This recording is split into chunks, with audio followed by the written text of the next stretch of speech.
Bonjour, le thème d'un temps pour notre couple aujourd'hui sera hommes et femmes face au conflit.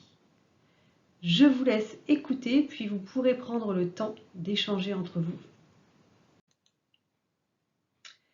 Les hommes et les femmes ont des sensibilités différentes et des façons différentes de réagir au conflit, et ce depuis l'aube des temps.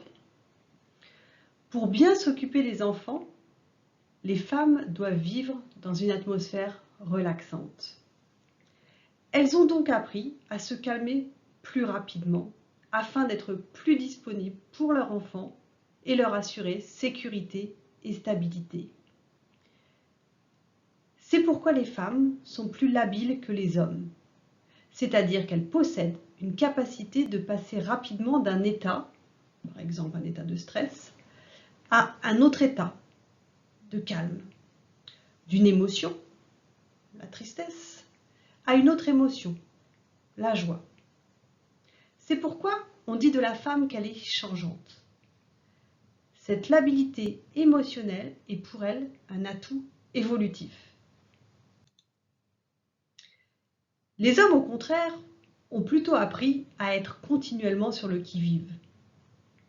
Ils étaient davantage sur leur garde, sur la défensive. Ils ont mieux survécu que les insouciants, car ils produisaient davantage d'adrénaline et de testostérone. Cette attitude défensive devient donc, pour les hommes, un atout évolutif. C'est ce qui explique que les hommes réagissent plus fortement et plus rapidement que les femmes. Ce sont surtout eux qui montent le ton lors d'une discussion intense. Ils ont aussi plus de difficultés à se détendre par la suite. Les hommes sont plus facilement désemparés face aux conflits conjugaux que les femmes et s'en remettent plus difficilement.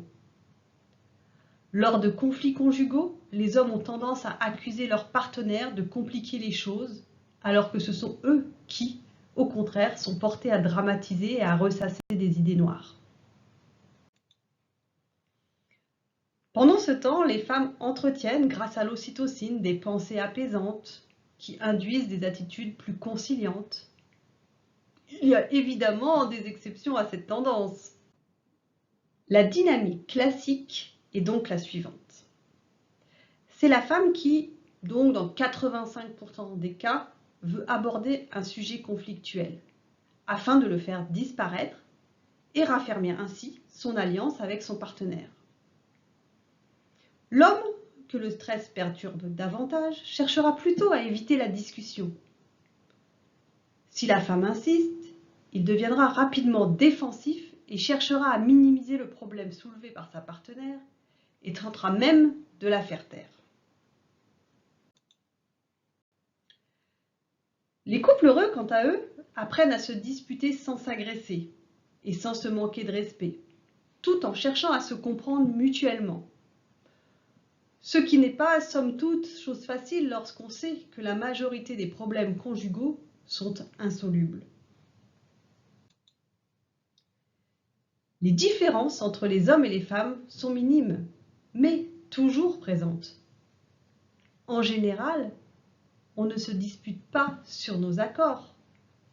Les mésententes proviennent de nos perceptions différentes. Or, les hommes et les femmes n'ont pas tout à fait la même hérédité. L'homme, toujours à la chasse, sur ses gardes, concentré sur sa survie physique et celle des siens, déployant son ingéniosité à traquer ses proies, en silence, se coupant de ses émotions pour résister au froid, à la chaleur et à l'inconfort, ravalant ses peurs d'être dévoré par les autres prédateurs, devant se repérer pour ne pas se perdre, stimulant avec les autres hommes son esprit de combativité, scrutant l'horizon, développant ainsi sa force physique et ses réflexes. Tout ça, ça conditionne un homme et ça s'inscrit dans sa nature.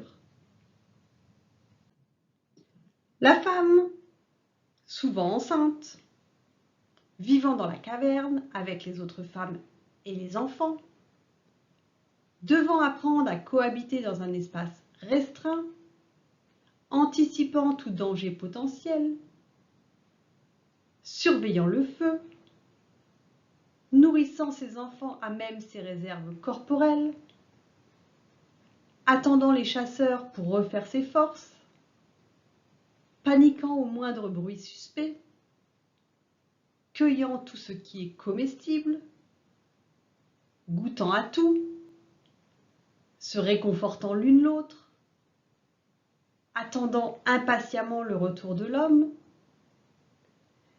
développant ainsi sa force émotive et ses sens.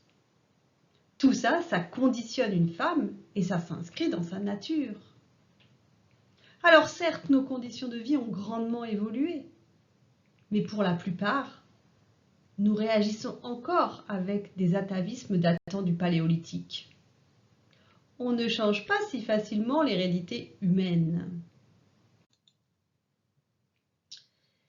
Nos différences sexuelles prennent aussi leur source dans la sexualisation du cerveau, laquelle s'effectue avant même la naissance des petits humains. Le cerveau des garçons est imprégné de testostérone, celui des filles d'œstrogène. Cette sexualisation hormonale est confirmée à l'adolescence lors de la poussée pubertaire. Nous venons au monde avec certaines tendances masculines ou féminines. Il n'y a aucun doute non plus que ces différences puissent être conditionnées culturellement. Des expériences ont démontré que le bébé habillé de rose est plus belle et celui habillé en bleu plus costaud. Certaines de ces influences sont locales, d'autres universelles. Par exemple, le maternage est universellement encouragé chez les filles et l'agressivité chez les garçons.